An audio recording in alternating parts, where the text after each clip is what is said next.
ഉമ്മാന്റെ താരാട്ട് പാട്ടോളം മധുരമുള്ള ഒരു പാട്ടും ഇതുവരെ ഞാൻ കേട്ടിട്ടില്ല.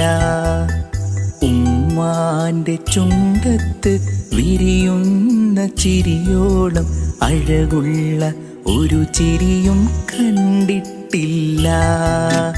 ഉമ്മാന്റെ താരാട്ട് പാട്ടോളം മധുരമുള്ള ഒരു പാട്ടും ഇതുവരെ ഞാൻ കേട്ടിട്ടില്ല. ഉമ്മാന്റെ ചുണ്ടത്ത് വിരിയുന്ന ചിരിയോളം അഴകുള്ള ഒരു ചിരിയും കണ്ടിട്ടില്ല. ചുമന്നെന്നെ 10ഓളം മാസം